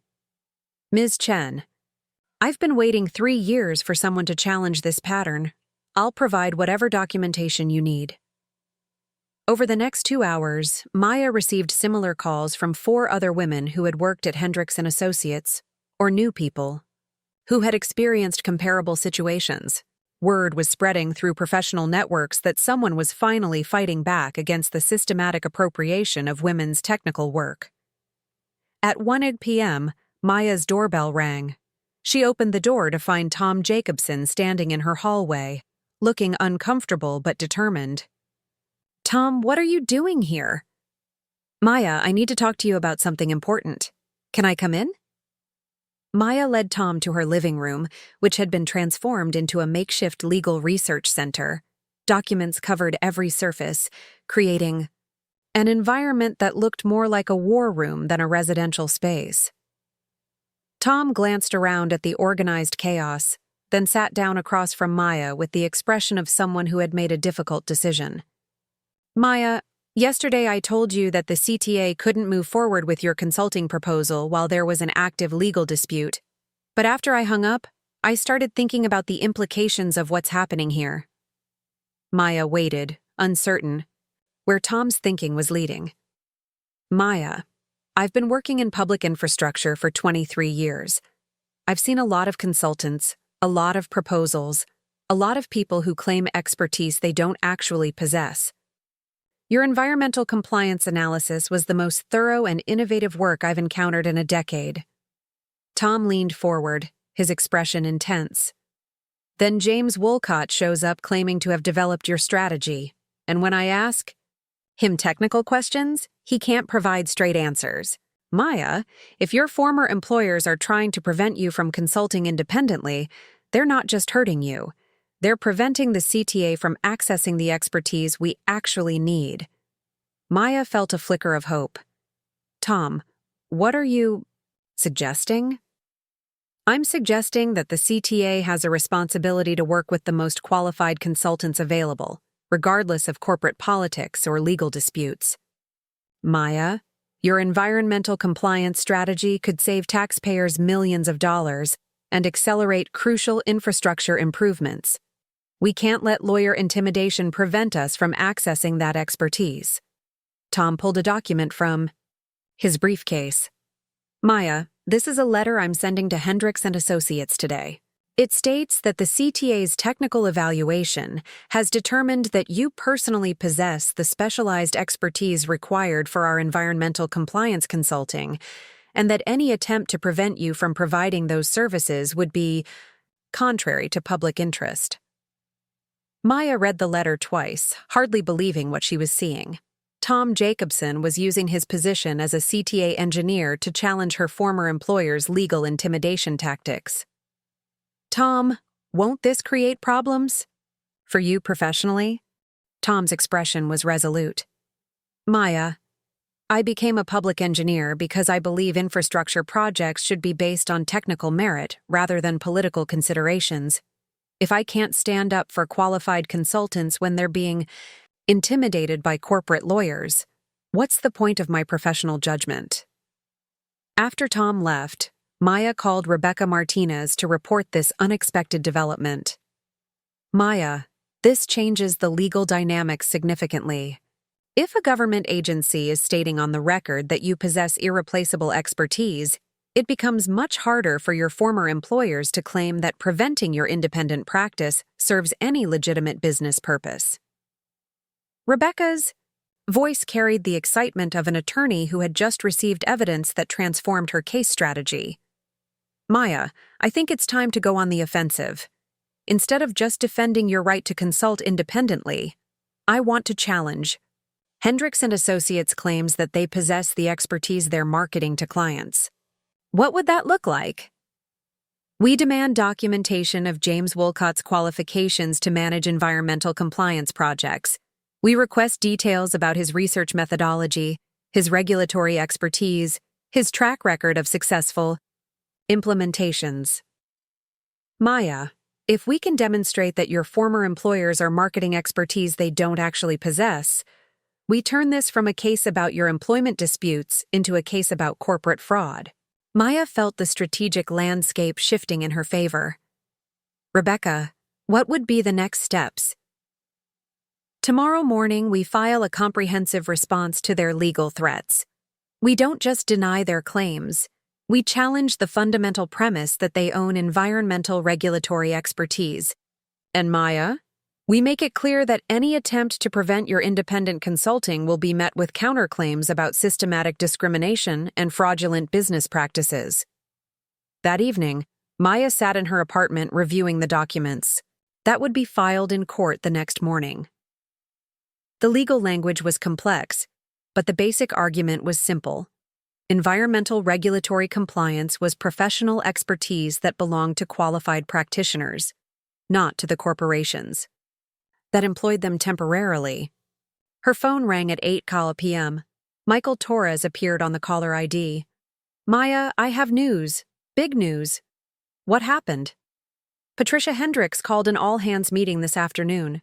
Apparently, the partners are reassessing the firm's intellectual property policies and want to ensure that all technical contributions are properly recognized and attributed. Maya felt a surge of satisfaction. They're already backing down? It's more complex than that. Patricia made it clear that the firm would defend its legitimate business interests, but she also announced new policies about technical attribution and project credit. Maya, your legal challenge is forcing them to change their practices. Maya realized that her case was creating immediate effects beyond her own situation. Michael, what's the mood in the office? Complicated. Some people are nervous about the legal implications, but a lot of the technical staff are quietly supportive. Maya, people have been watching women's work get appropriated for years, and everyone knows it's been unfair. Your willingness to fight back is giving other people permission to speak up about their own experiences. After hanging up with Michael, Maya walked to her apartment window and looked out at the Chicago skyline. The city lights stretched to the horizon, representing millions of people navigating their own professional challenges, making their own decisions about when to accept unfair treatment and when to fight back. Maya realized that her simple desire to protect her environmental compliance research had evolved into something much larger, a test case for whether technical expertise could be systematically appropriated without legal consequences. Tomorrow, her legal challenge would become public record, and the outcome would affect not just her own career, but the professional lives of technical women throughout the corporate world. The stakes had become enormous, but so had her sense of moral authority. Maya Chen was no longer just fighting for her right to independent consulting. She was fighting to establish that intellectual integrity deserved legal protection, and that systematic discrimination against women's technical contributions would face serious consequences. As she prepared for bed, Maya felt the strange combination of terror and exhilaration that comes with standing at the center of historical change. Tomorrow would determine whether her refusal to accept diminishment could create lasting transformation in how women's expertise was valued and protected.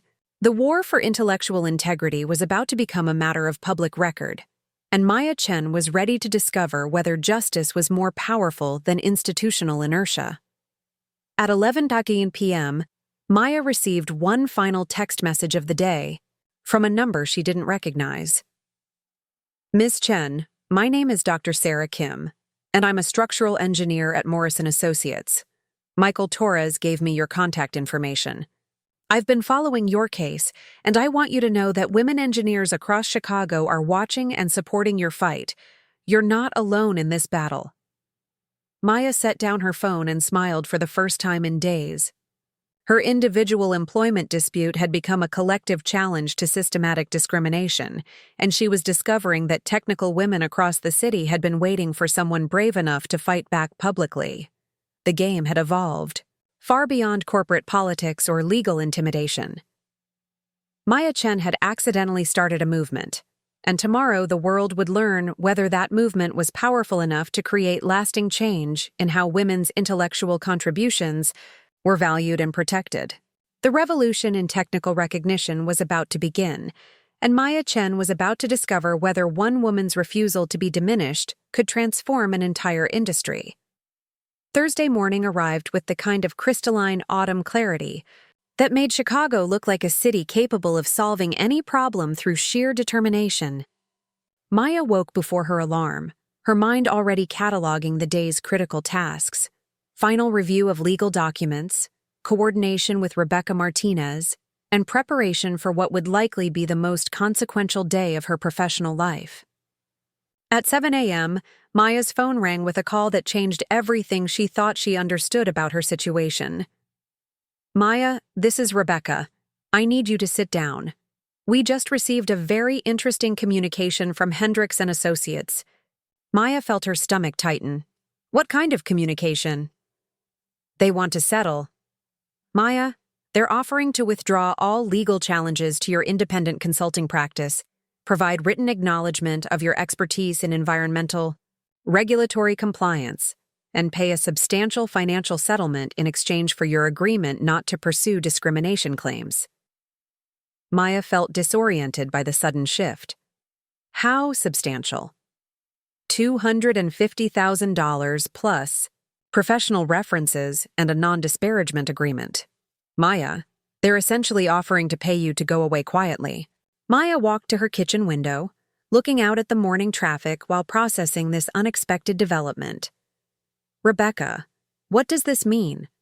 Are they admitting wrongdoing? Settlement offers aren't admissions of guilt, but they're acknowledgments of legal vulnerability. Maya, Hendricks and Associates wouldn't offer this kind of money unless they believed your discrimination case posed a serious threat to their business reputation. Maya felt torn between relief and disappointment. The settlement would solve her immediate financial concerns and establish her right to independent consulting, but it would also end the broader challenge to systematic discrimination that had emerged from her individual case. Rebecca, what happens to the other women who have contacted us? What happens to the pattern of intellectual property appropriation we've documented? That's the complicated part, Maya. Your settlement would be individual, not systemic. The broader discrimination issues would remain unaddressed unless other employees pursue separate cases.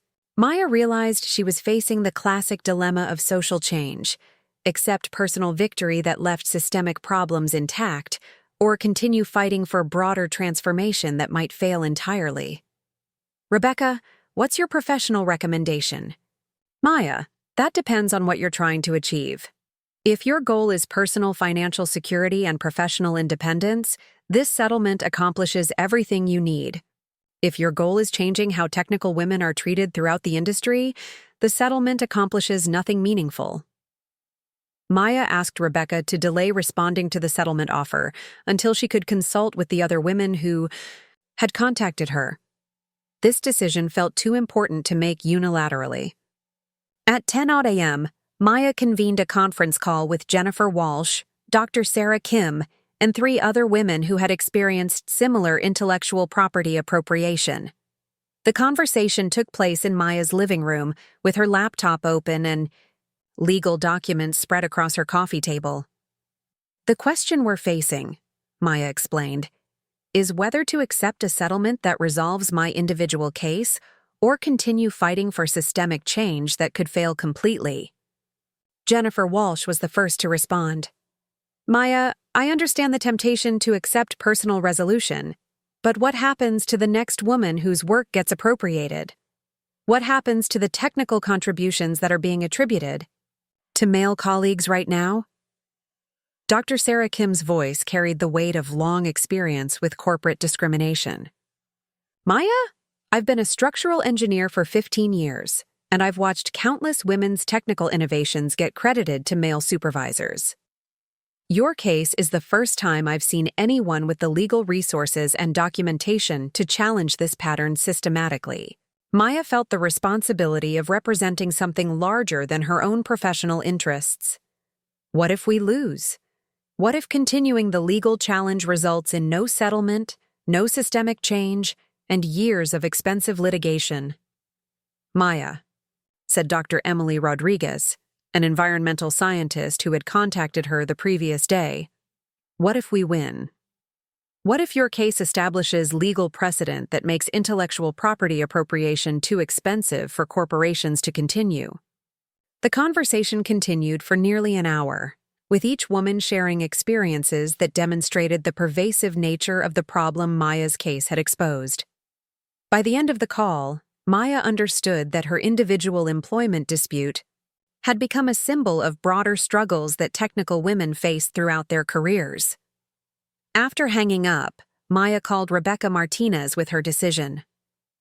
Rebecca, I want to reject the settlement offer and continue with the discrimination. But I want to make sure we're prepared for a long legal battle. Rebecca's voice carried both admiration and concern. Maya, I respect your decision, but I need you to understand what you're choosing. Hendricks and Associates offered you a substantial settlement because they're afraid of your case. Rejecting that offer means they'll fight harder, spend more money on legal defense, and try to make the battle expensive enough that you'll eventually give up.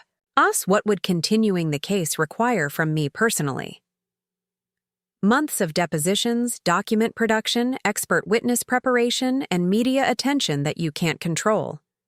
Maya, you'll become the public face of technical women's struggles. For intellectual recognition, that's not a role everyone is prepared for.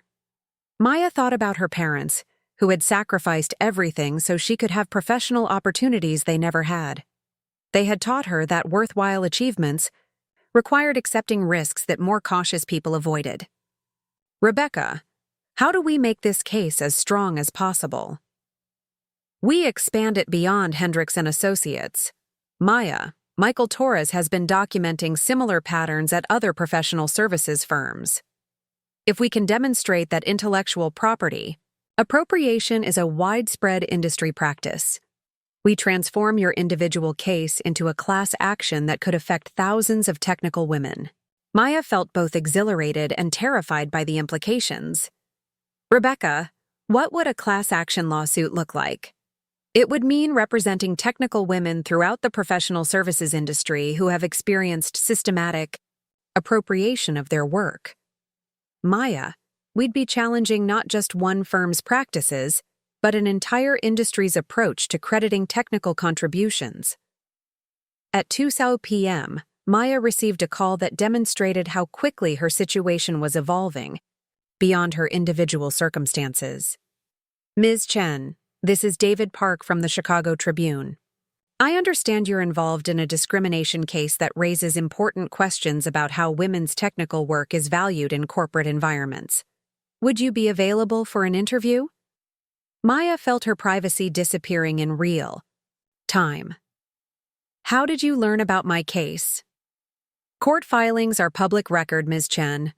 Your legal challenge to Hendricks and Associates includes allegations that could affect how technical women are treated throughout the professional services industry.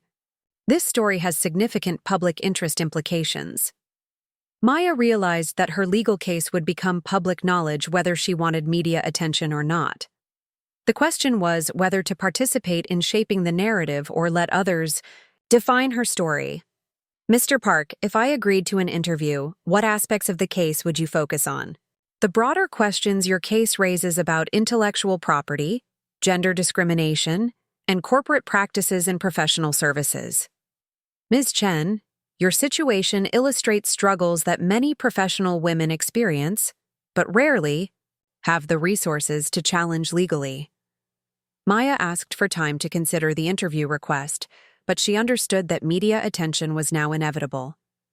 Her private employment dispute had become a public case study in corporate discrimination. That afternoon, Maya met with Tom Jacobson at a coffee shop near the CTA offices.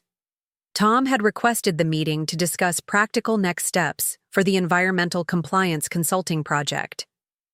Maya, I want you to know that the CTA is prepared to move forward with your consulting agreement regardless of the legal situation with your former employer. Our technical evaluation determined that you possess the specialized expertise we need, and we're not going to let corporate politics interfere with public infrastructure projects. Maya felt grateful for Tom's support, but also concerned about the implications for his own career. Tom, won't working with me while I'm involved in a legal dispute create complications for the CTA? Tom's expression was resolute.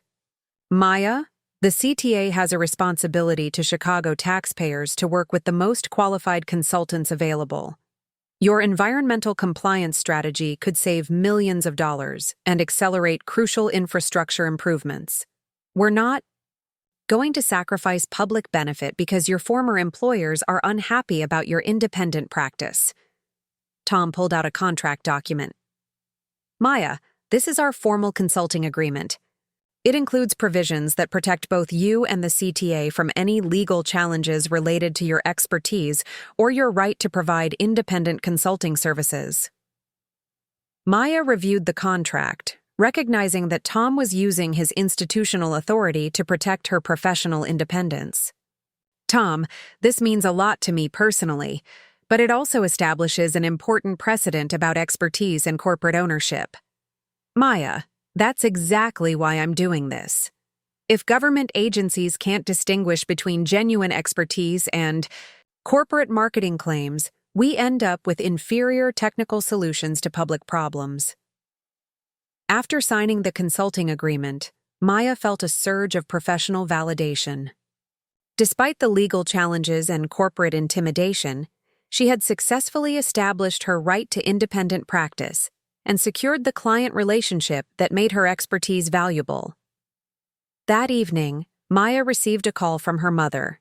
The first family conversation since her professional life had exploded into legal complexity. "Maya, I heard from Mrs. Kim that you're involved in some kind of legal trouble at work.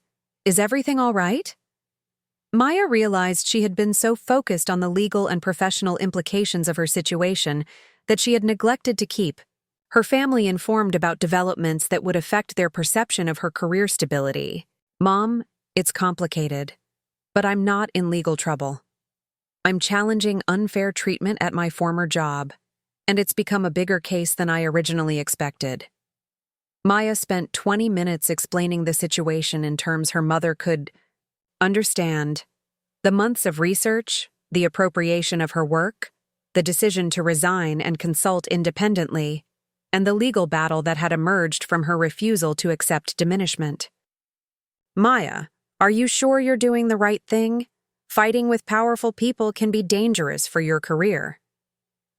Maya heard in her mother's voice the caution of someone who had navigated professional life by avoiding conflict and accepting unfair treatment as inevitable.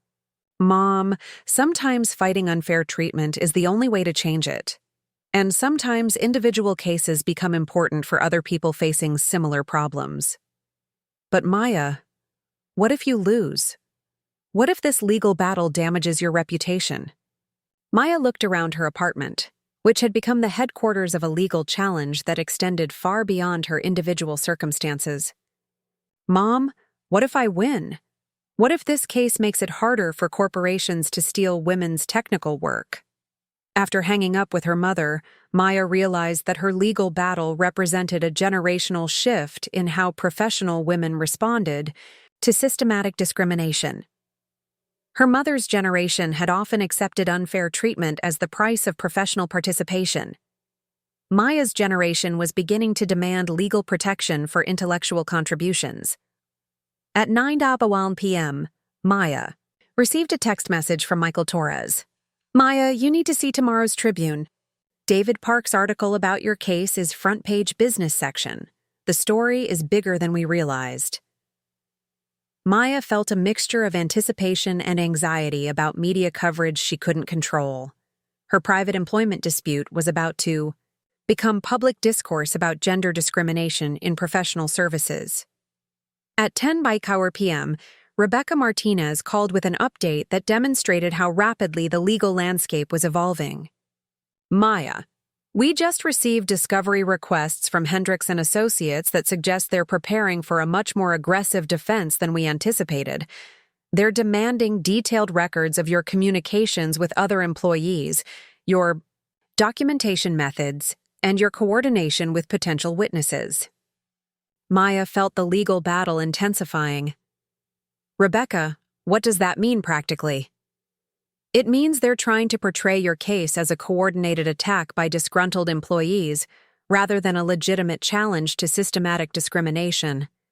Maya, they're going to argue that you organized a conspiracy to damage their business reputation." Maya realized that her decision to coordinate with other women who had experienced similar treatment was being reframed as evidence of malicious intent rather than documentation of systematic problems. "Rebecca, how do we respond to that strategy?" "We demonstrate that the pattern of intellectual property appropriation existed long before you organized any response to it. Maya, Michael Torres's documentation shows that this discrimination was systematic and ongoing, not something that emerged from employee coordination." As Maya prepared for bed, she reflected on how completely her professional life had transformed in a single week. 7 days ago, she had been a corporate employee, working alone on a complex technical project. Now she was the lead plaintiff in a potential class action discrimination case, an independent consultant with a major government contract, and the subject of media coverage that would shape public discourse about women's technical contributions. The stakes had become enormous, but so had the potential for creating lasting change. Maya Chen was no longer just fighting for her own professional independence. She was fighting to establish legal precedent that would protect technical women's intellectual contributions throughout the professional services industry. As she turned off the lights in her apartment, Maya realized that tomorrow would bring the next phase of a battle that had evolved far beyond anything she had originally intended. Her simple desire to protect her environmental compliance research had become a test case for whether systematic discrimination against women's technical expertise would face serious legal consequences. The revolution in intellectual recognition was accelerating, and Maya Chen was about to discover whether her refusal to be diminished could create transformation that extended far beyond her own career. The war for technical women's professional dignity was entering a new phase, and Maya was ready to discover whether justice was more powerful than institutional resistance to change. Her last thought before falling asleep was a recognition that she had accidentally become the person she had always needed when she was starting her career. Someone willing to fight publicly for principles that most people supported privately. Tomorrow would determine whether that fight could succeed against opponents who had far more resources, but far less moral authority. The battle for intellectual integrity was about to become national news, and Maya Chen was ready to discover whether one woman's refusal to accept systematic discrimination could inspire broader transformation in how technical expertise was valued and protected in corporate America. Up next, you've got 2 more standout stories right on your screen. If this one hit the mark, you won't want to pass these up. Just click and check them out. And don't forget to subscribe and turn on the notification bell so you don't miss any upload from us.